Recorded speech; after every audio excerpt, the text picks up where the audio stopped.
এটা ইউনানি বিচ, কক্সবাজার হিমছড়ির কাছে।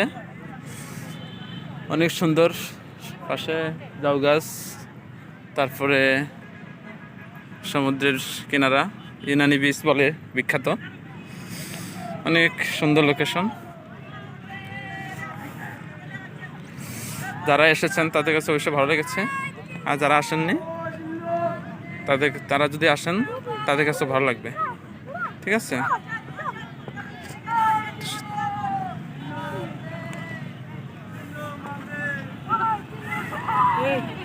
এটা ইউনানি বিচ, কক্সবাজার হিমছড়ির কাছে। অনেক সুন্দর, পাশে জাউ গাছ, তারপরে সমুদ্রের কিনারা। ইউনানি বিচ বলে বিখ্যাত, অনেক সুন্দর লোকেশন। যারা এসেছেন তাদের কাছে অবশ্যই ভালো লেগেছে, আর যারা আসেননি তারা যদি আসেন তাদের কাছে ভালো লাগবে। ঠিক আছে।